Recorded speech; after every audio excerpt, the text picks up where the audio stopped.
Olá, meus irmãos, minhas irmãs. Uma boa tarde a todos e a todas. Primeiramente, gostaria de agradecer o convite da casa. Aliás, o reconvite, já é a segunda vez. O reconvite para que possamos estar aqui mais uma vez. E a gente fica muito feliz, porque quando a gente recebe o primeiro convite, ninguém ainda nos conhece, é a primeira vez na casa. E aí, quando a gente recebe o segundo, significa que a gente não foi tão mal assim, da primeira vez.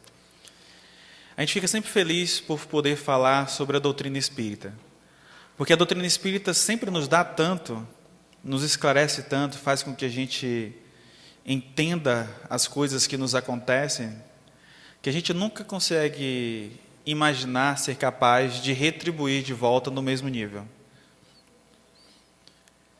Então, que a gente possa ter algumas reflexões sobre o tema de hoje. O tema é a evangelização nos tempos da internet.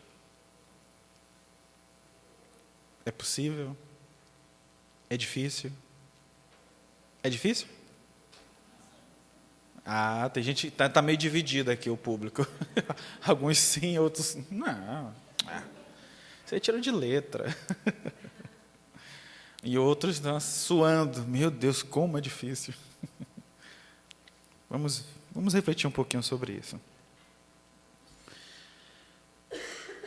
Quando a gente fala sobre a evangelização, a gente tende a imaginar, logo de início, a uma figura que alguns de nós temos uma grande proximidade. Sempre que algumas situações ocorrem em nossas vidas, a gente recorre, lembra, pensa imediatamente nele. E alguns de nós ainda temos alguns intermediários, a gente prefere usar algumas outras pessoas, né, para poder falar. Muitas vezes até a mãe dessa figura. Então nos vem à cabeça a figura do querido Mestre Jesus. Do querido Mestre Jesus.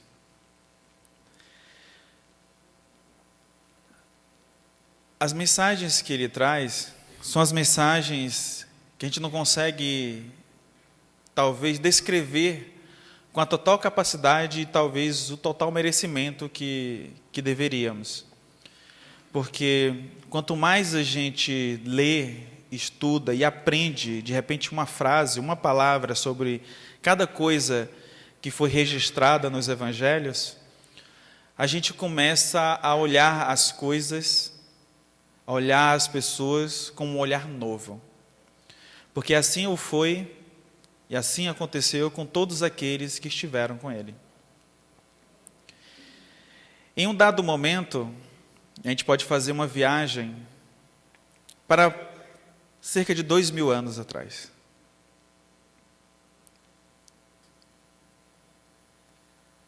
Havia um terreno muito árido. O sol estava no final da tarde, mas ainda assim, ele castigava.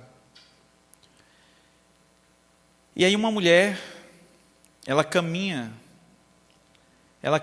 carregando um tronco de lado a lado das costas, e junto a esse tronco uma corda, e junto a essa corda 2 vasos, ou 2 cabaças, ou cântaros. Esta mulher vai caminhando pelo terreno, por um caminho que vai dar diretamente a um poço. E ela se aproxima deste poço, vindo de longe. Aproximando-se do poço, ela vê uma silhueta de um homem. E quanto mais ela se aproxima, ela vê mais definida esta silhueta. E se aproximando, ela fica desconfiada, descarrega dos ombros aquele tronco, amarra os vasos, os cântaros na corda e vai descendo para alcançar o fundo do poço e poder enchê-lo com água. Nesse momento ela ouve uma voz: mulher, dá-me de beber. Ela olha para o homem, continua puxando a corda e diz: como pode, tu, sendo judeu, pedir de beber a mim, que sou mulher samaritana? Ele sorri e diz: mulher, se soubesses quem é este que lhe pede dar-me de beber, tu o pedirias e ele lhe daria a água viva. Senhor, como pode tu me dar desta água? Tu não tem com que atirar, e o poço é fundo. Como pode então me dar esta água viva? Mulher, todo aquele que beber desta água voltará a ter sede novamente, mas da água que eu lhe der, tu nunca mais sentirás sede. Ah, Senhor, então dá-me desta água, para que eu não precise voltar aqui, vir de tão longe, e ter que beber, encher os meus cântaros e beber dela. Sim, vá até a tua casa, chama o teu marido e vem cá. O rosto dela entristece. Senhor, eu não tenho marido. Ah, isso disseste com verdade. Tu não tens marido. E este que está contigo não é o teu marido. E você já tiveste 5 antes dele. Ela se assusta, os olhos arregalam. Vejo que tu és um profeta. E muitos dizem, em Israel, os judeus dizem, que nós temos que orar lá no templo, e nós oramos aqui no monte. Mulher, o Pai, Deus, busca aqueles que o adorem em verdade e em espírito. Chegará o tempo, e agora é, em que não iremos mais e não precisará mais orar para o Pai, nem nos templos e nem nos montes. E ela sente uma leveza, e ela fala para ele: Senhor, nós estamos aguardando o Messias, e ele virá e estabelecerá todas as coisas, e tirará todas as dúvidas que ainda temos. Então ele diz: eu o sou, este que fala contigo. Esta mulher sentiu-se numa energia tão renovada, que ela saiu a espalhar por toda Samaria, que agora, finalmente, o Messias havia chegado. E para ela, foi a primeira vez que Jesus, de fato, falaria, se apresentaria para alguém como ele o é. O escolhido, o ungido, o Cristo, como tantos nomes haviam se falado antes dele chegar. Assim como a Maria, assim como a samaritana, muitas pessoas tiveram contato, tiveram experiências com este homem. E ao ter essas experiências, eles sentiram-se totalmente diferentes, porque não somente as palavras mudavam, não somente aquilo que eles viam mudavam, mas a energia, o semblante, o olhar daquele homem é totalmente diferente. E nós estamos aqui reunidos no sábado, à tarde, onde poderíamos estar fazendo qualquer outra coisa, estar assistindo as nossas séries de TV, filmes, estar em outros lugares, mas escolhemos estar aqui, porque aqui parece que eu busco algo diferente, porque algo não está do jeito que eu gostaria, porque eu tenho responsabilidades, talvez as responsabilidades eu sinta que seja com meus filhos, com os meus netos, com os meus sobrinhos. Mas muitos de nós sentimos que essa responsabilidade é conosco também. Então, como? Como eu posso fazer algo diferente a partir de agora? Esta evangelização. Porque muitos de nós estamos aqui e trouxemos os nossos filhos para a evangelização, que é o horário que está acontecendo agora. Quem aqui trouxe os filhos hoje? Ou netos, sobrinhos? Por favor, levante a mão. Quem trouxe? Alguém aqui está aqui pela primeira vez nessa casa? Levante a mão. 2. Eu tenho uma responsabilidade maior agora.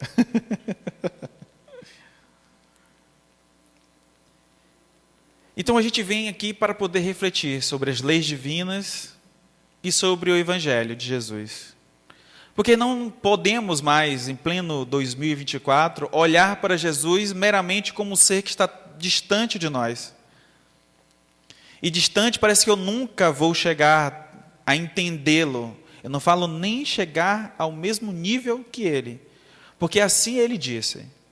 Está escrito: vós sois deuses, poderíeis fazer tudo o que eu faço e muito mais. Ou seja, nós poderemos fazer o que ele faz, o que ele fez. Mas muitas vezes falta a gente o entendimento. Porque às vezes a gente pensa que só falta a fé. Mas não é só faltar a fé. Porque a gente muitas vezes se atrapalha nos conceitos e nas coisas que a gente vai aprendendo na nossa história. São coisas totalmente diferentes. Eu posso dirigir um carro, ver que o sinal está verde, seguir, ver que o sinal está mudando para amarelo e continuar. Mas se eu continuar a depender da distância e o cálculo que eu faço, isso pode ser tanto para quem está dirigindo, como também para quem está atravessando a pé. Eu estou fazendo um julgamento de que é possível que eu cruze, alcance meu objetivo, antes de ele ficar vermelho, impeditivo, proibitivo para mim. Só que quando eu faço o julgamento, o que eu estou usando aqui? Eu estou usando a minha fé, eu tenho fé que eu vou conseguir atravessar. Ou eu estou usando uma crença, um acreditar. Eu estou usando uma expectativa. É uma esperança que eu tenho que eu vou atravessar a rua.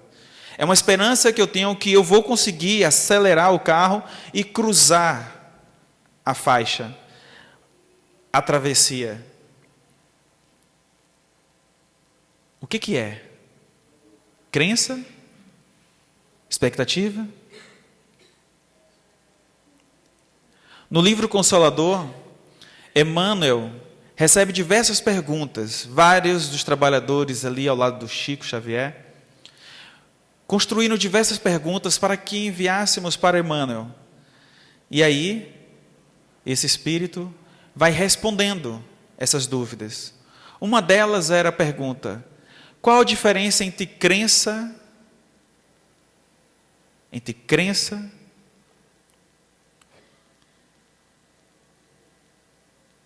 e iluminação?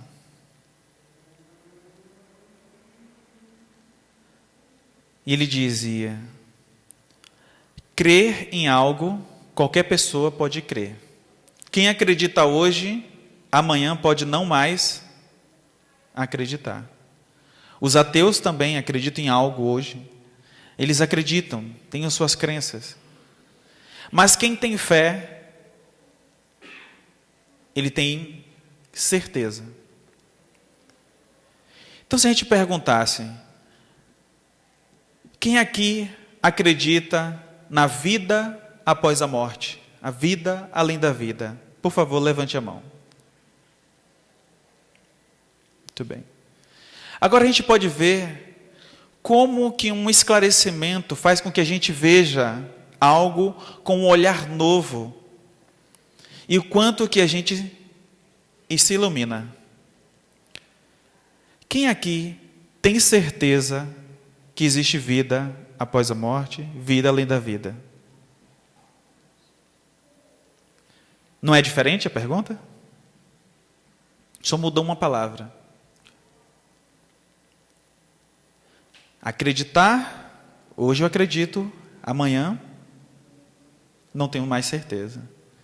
Mas quando você tem certeza absoluta de algo, não importa o que aconteça, a gente não perde a esperança.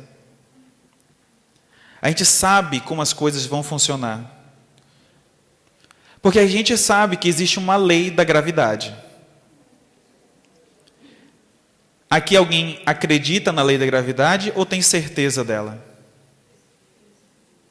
Ninguém quer fazer um teste não, né? Acho que não é legal. Então a gente tem certeza absoluta. E a gente rege a nossa vida com base nesta certeza. Então isso é a grande diferença. Quando a gente começa a entender de que existem coisas que não podem ser modificadas, mas a gente pode se adaptar a elas. As leis divinas são assim. Elas são leis imutáveis. Elas não se ajustam de acordo com a minha necessidade, com o que eu quero. Nós que precisamos nos ajustar. E é por isso que a gente sofre tanto, porque a gente é teimoso. Nós somos tão teimosos que a gente quer porque quer. Muitas vezes é o nosso comportamento e pensamento infantil, rebelde, que assim como as crianças dizem, eu quero, mas a vida não vai aceitar que eu quero apenas. Então assim é o processo de entender, de fazer-nos chegar a entender as leis divinas.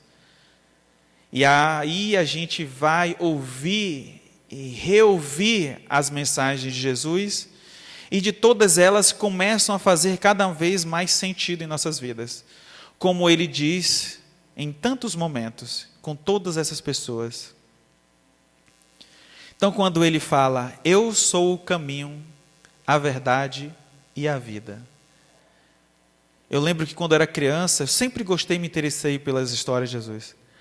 Mas quando eu vi essa parte, eu ficava assim, nossa, esse rapaz se achava, né? É só ele que é o caminho, mais ninguém. Mas ele tem propriedade para falar o que fala. Ele sabe do que está falando, e nós não. Só falamos por falar. Só falamos para confrontar. Só falamos para dizer e mostrar que sabemos o que muitas vezes não sabemos. E aí a gente tropeça, cai nos nossos próprios erros, no nosso próprio orgulho, nas nossas vaidades. Jesus não tem vaidade. Jesus tem certeza. Tanta certeza que ele não vai chamar mais Deus de Deus. Ele vai chamar de Pai. Porque ele entende que o Pai é todo bondade, todo misericordioso, todo justiça. Quando alguém chega para ele, bom mestre, ele diz, por que me chamas de bom? Só o Pai o é.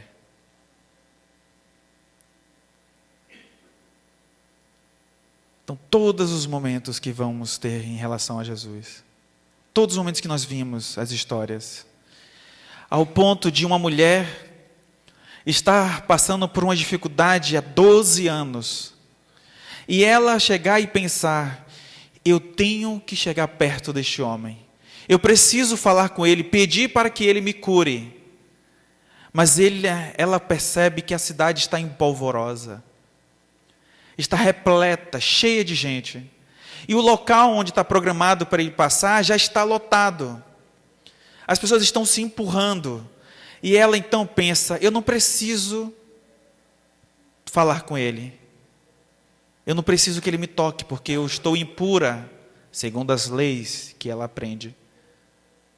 Eu preciso só me aproximar dele.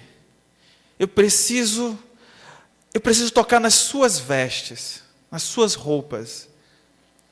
E aí ela tenta, se esbarra no meio da multidão, e ela estica a mão e toca na roupa daquele homem. E aquele homem, sendo empurrado por tantas pessoas na multidão, ele para. E ao parar, ele diz: espere, alguém me tocou. E os discípulos, sem entender nada, diz para ele: mas mestre, vê que está aqui abarrotado de pessoas, que eles te empurram, e diz que alguém te tocou? É claro. E ele diz: não, alguém me tocou, foi diferente, porque de mim saiu uma virtude. Ele sentiu, e ele busca, olha, procura, e aí aquela mulher confessa: fui eu, mestre, eu te toquei, eu tenho problema com fluxo de sangue há mais de 12 anos. Isso. E nós homens não sabemos de longe o que seja isso. Mas muitas nossas irmãs que estão aqui vestindo o corpo feminino nessa encarnação, muitas sabem o que é um pouquinho do que esta mulher talvez tenha passado. 12 anos. E aí, ele olha para ela e diz: mulher, não foi o toque de sua veste, nas minhas vestes que te curou. Porque a gente parece que é só tocar que vai receber a cura. Foi a tua? Foi a tua? Foi a tua fé que curou. Uma fé tamanha que a gente não consegue nem imaginar. E ali não somente esta mulher, mas todas as pessoas que estiveram ali ao redor, que viram aquilo, que testemunharam o que aconteceu com esta mulher, saíram dali diferentes, renovados. Porque as coisas não precisam acontecer diretamente conosco. Nós podemos aprender com o que acontece com os nossos irmãos e irmãs. Não importa onde, não importa o quê. Então, a evangelização, ela tem uma capacidade de modificar todos nós de uma forma que alguns já tenhamos sentido, mas muitos de nós ainda não. Eu, particularmente, me senti modificado quando eu tive contato com a evangelização espírita. E não somente isso, eu posso convidar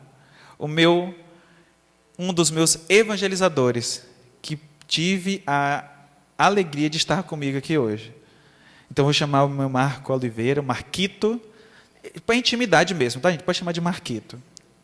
Que esteve comigo desde esse tempo. Porque é importante a gente compartilhar as experiências para podermos entender o tamanho da importância de entendermos o poder da evangelização em todos os momentos, em especial nos momentos que estamos vivendo hoje, os tempos da internet. Mas não por ser apenas o tempo da internet, por serem tempos e momentos difíceis de nós lidarmos com ela. Primeiro eu queria convidar o pessoal da mocidade que está aqui. Levantem aí. Cadê a galera da mocidade que veio assistir? Levantem, gente. Não tenham vergonha não, se apresentem. Para as pessoas saberem que vocês estão aqui. Porque aqui nem todo mundo tem olhos de ver, não. Certo? Obrigado. E queria que vocês dessem boas-vindas à Natália na evangelização infantil. Natália, seja bem-vinda, né? Todo mundo está curioso saber quem é a Natália. Depois vocês... Não é, vou te apresentar a Natália. Natália está na barriga. Eu fiz questão de trazer um ponto da outro trabalho nosso da evangelização, né? Que hoje é a evangelização no ventre e daqui a pouco na infância. Mas quando a gente traz a temática de hoje, quando a Lamb falou sobre essa coisa, eu fui buscar na minha memória alguns cards que circularam nas redes sociais. E aí fui fazer um comparativo sobre o que está sendo difundido com o que a gente vive hoje. Um deles é a questão do consumismo, e diz assim: seu filho passa muito tempo na frente da TV? Pois é, crianças tendem a imitar os pais. A gente está falando sobre a internet. E para contrapor esse texto, a gente traz um personagem que talvez muitos não conhecem. É um médico alemão, filósofo, musicista, que largou tudo na sua terra e foi para a África implantar um hospital para atender os necessitados, né? Que chama-se Albert Schweitzer. E ele diz o seguinte: dar o exemplo não é a melhor maneira de influenciar os outros. O que vocês acham disso? É a única. Então, a gente fala muito dessa proposta. Nossos filhos estão muito tempo na TV. Mas quando a gente está precisando fazer uma coisa, lá ontem o povo deu muita risada, que ele diz assim: o povo, você está muito ocupado, aí você pega, liga a TV, e fica assistindo um pouquinho da TV aqui, né? E a gente vai reclamar, porque os nossos filhos estão vivendo hoje a época digital, porque assistem muita televisão. O outro card, que vem, diz o seguinte: 83% das crianças se sentem trocadas por um celular. E fica preocupada com o tempo que passa fora de casa. Você entrega o celular à criança e depois está preocupada com o tempo que está em casa. Puxa, você entendeu mesmo. Eu fiquei surpreso passeando por uma loja de artigos para bebês, né? Que já tem carrinho de bebê com suporte para celular, velho. É sério, eu pensei que era mentira, eu voltei, a moça disse: não, é para botar o celular, mas não é para quem está empurrando, não. É para o bebê. Aí eu digo assim, a gente fala um pouco sobre essa coisa da internet, né?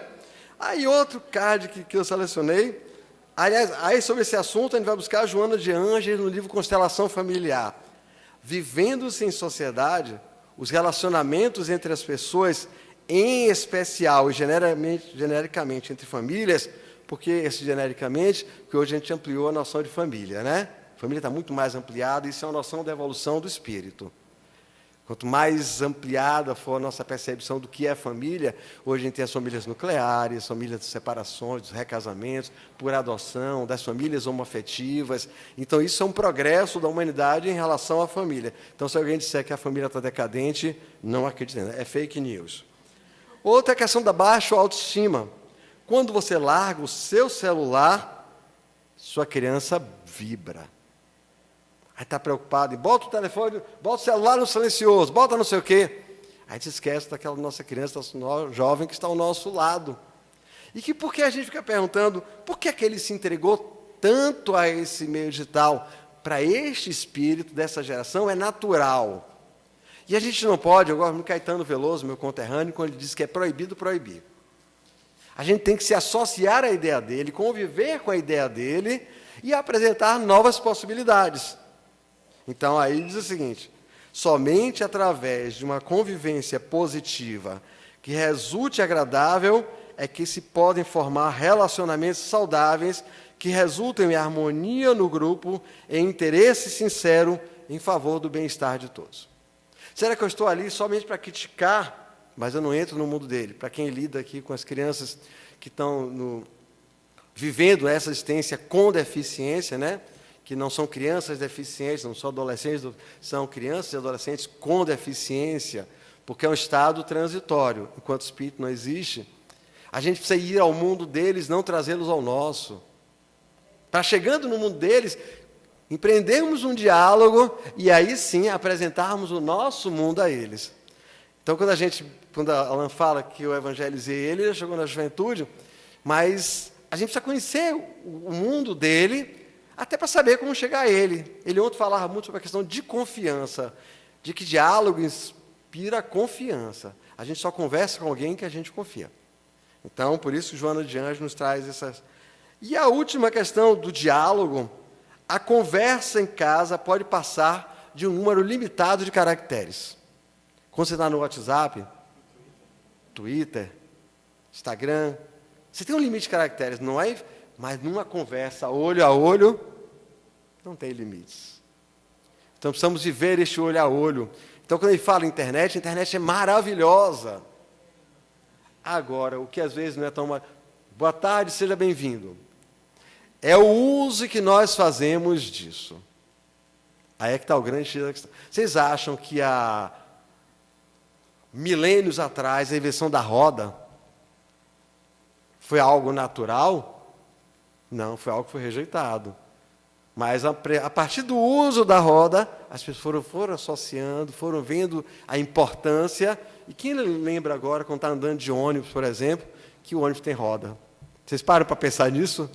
Não, porque já internalizou, já está no corriqueiro com as crianças e os jovens. Nesse uso, nessa vivência, nós não podemos fugir da internet. Nós vamos nos associar a ela. Se você não consegue vencer, se junte a ela. Mas mostrando as possibilidades, e neste mundo de possibilidades, apresentando as nossas. É interessante quando a gente fala sobre brincadeiras, a gente vai tratar um pouco disso amanhã no nosso encontro com os evangelizadores, que hoje as pessoas não brincam mais como antigamente, né?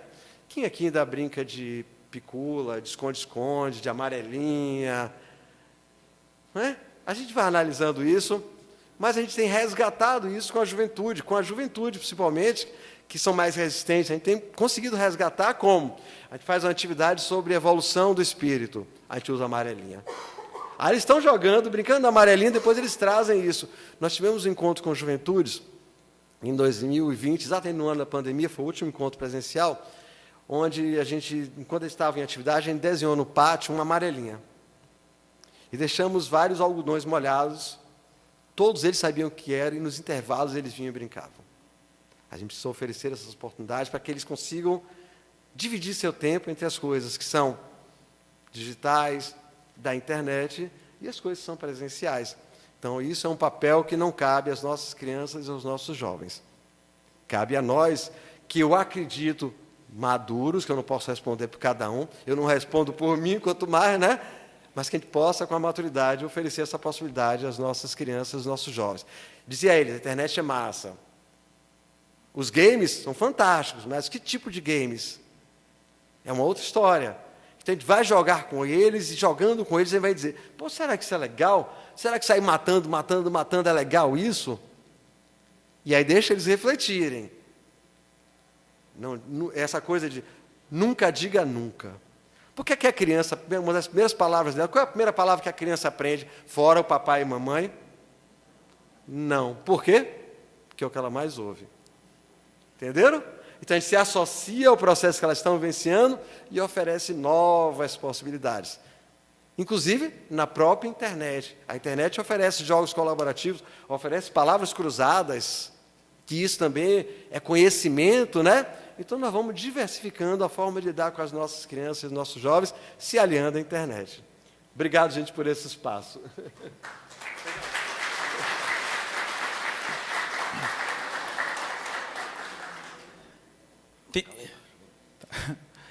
Tem uma obra de Joana de Ângeles chamada Vida Feliz. E ela diz, nos lembra, que a todo momento há sempre alguém observando os nossos atos, em especial os atos equivocados. Tem um meme na internet em que aparece uma mãe sentada lendo um livro e o filho lendo um livro. E do lado tem uma mãe com o celular na mão e o filho com o celular. A mãe que está com o celular pergunta para a mãe do lado, como é que você faz para que seus filhos leiam livros?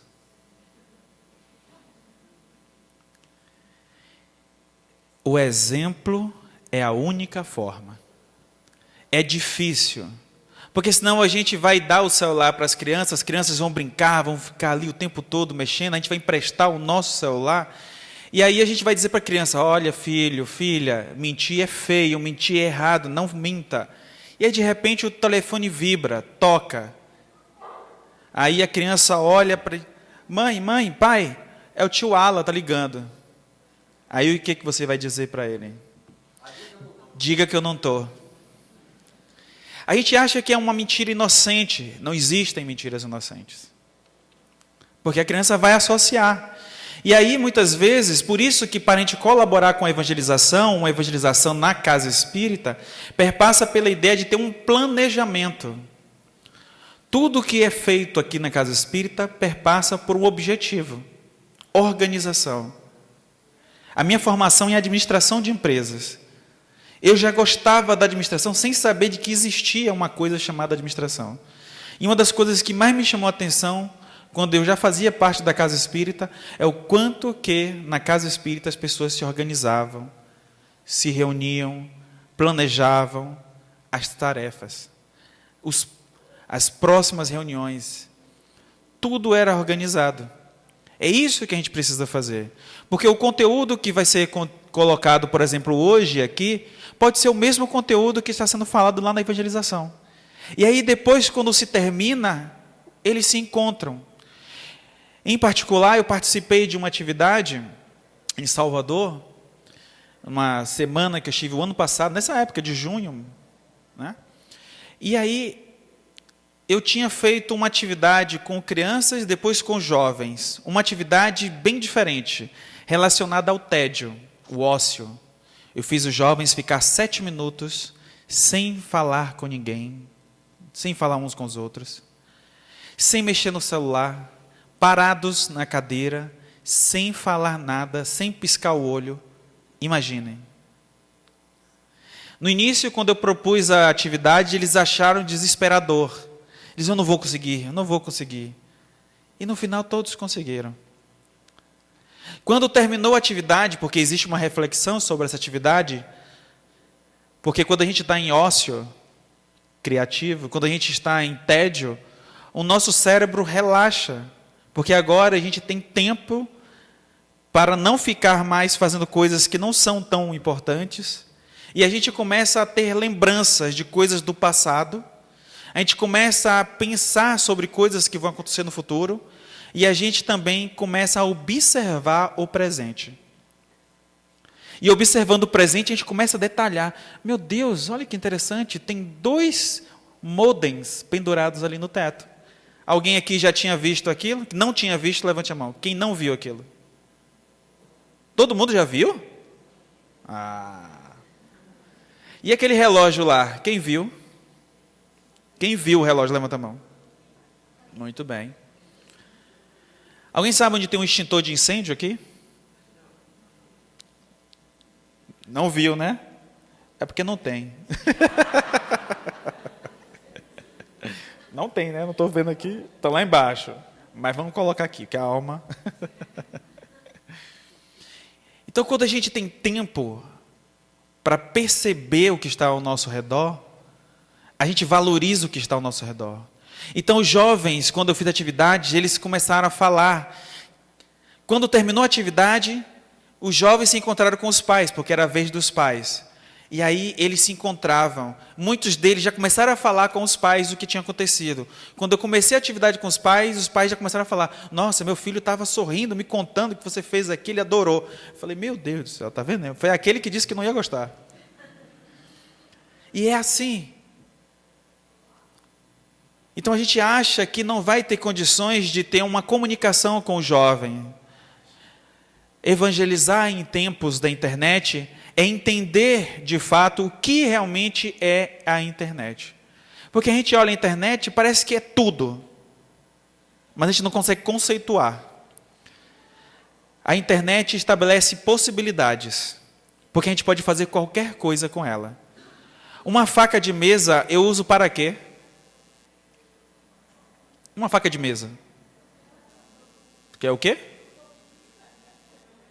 Cortar um pão? Passar manteiga no pão? Passar uma geleia, um creme? Mas na mão de uma pessoa mal intencionada, na mão de um presidiário que está lá, confinado, desesperado para sair, é uma arma. A internet muitas vezes é uma arma. Ela pode destroçar vidas. Mas também ela é um caminho de conexão.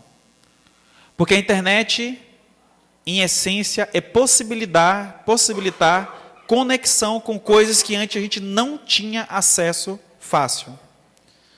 Uma dessas coisas é conectar com pessoas que estão distantes de nós, do outro lado do mundo. Um parente, um familiar que a gente sente tanta saudade. A possibilidade de visitar o Museu do Louvre de forma virtual. De colocar no Google Street ou Street View e visitar qualquer lugar do planeta, inclusive as pirâmides do Egito. Mas quantos aqui têm feito isso? Então, o que a gente tem feito com elas? Porque as possibilidades são inúmeras. A gente pode fazer várias aulas onde a gente utiliza a internet. Meu filho Miguel, ele tem 10 anos, vai fazer 11 agora em outubro. Mora em Brasília com a mãe. Sempre estamos juntos. Sempre que possível a gente está junto. Eu visito, eu trago ele para Minas Gerais. Quando ele está distante, mora praticamente, é um filho, não tem um irmão, o irmão dele é mais velho, bem mais velho, já mora fora de casa. Ele fica muito tempo grudado no celular. Mas quando ele está comigo, ele esquece do celular. E aí, coitado de mim. Porque ele quer tudo. Ele quer a energia, ele quer matar o tempo, a saudade. Ele quer jogar bola, ele quer jogar videogame também. A gente joga junto. Então a gente precisa estreitar esses relacionamentos conhecendo quem de fato é esse espírito que convive conosco. Porque assim como todos nós aqui somos espíritos com uma individualidade, uma experiência desta encarnação e de encarnações anteriores, eles também são. Então, que tipo de espírito é esse que se apresenta para nós até uma determinada idade de 7 anos, e ali, como consta no livro dos Espíritos, Kardec vai explicando, começa a demonstrar quem de fato ele é, ou quem de fato ele era. Ele começa a se manifestar, a lembrar, porque começa a encerrar o processo da encarnação. E aí ele começa a se manifestar. E aí começam os conflitos com a gente. Porque a gente quer moldar a nossa imagem e semelhança como se nós, criadores, fôssemos. Mas nós somos apenas zeladores, cuidadores, temporários, que a gente não sabe por quanto tempo eles estarão conosco. Inclusive nossos evangelizadores queridos que trabalham aqui. Então o tempo pode correr muito rápido. O que nós temos de fato feito? Então que a gente possa aproveitar cada minuto, cada tempo. Porque senão a gente não vai perceber experiências como as da Mariana. A Mariana é a irmãzinha do Chico Bento. Ela é um espírito tão iluminado quanto uma estrela. E ela escolhe nascer na família do Chico. Ela nasce, cresce, transborda a família de alegria. Mas em um dado momento ela adoece, como acontece com tantos de nós. E aí adoece, e aí tem que voltar para o plano espiritual. A família fica enlutada, triste. Passam os dias, chega a véspera do aniversário do Chico. E aí ele sentado debaixo do luar, repleto de estrelas, ele vê uma luz brilhando forte. E vindo em sua direção, ficando ainda mais forte. E ele ouve a voz: Chico, sou eu, a Mariana. Mariana, é você? Sim, Chico. Eu vim lhe trazer um presente porque amanhã é o teu aniversário. Ah, Mariana, que presente? O presente da esperança. A esperança do nosso reencontro. Porque nós vamos nos reencontrar. E aí ele dorme. Depois de muitos anos, de fato, eles se reencontram. E essa história, apesar de ser uma história de um livro infantil, é uma história que nos toca por ela ser muito verdadeira em muitas histórias que a gente conhece de fato e presencialmente aqui, nesta encarnação. Então que a gente possa olhar para a evangelização como algo poderoso, como de fato ela o é. Obrigado a todos. Espero que a mensagem tenha encontrado conforto em vossos corações, assim como encontrou no meu.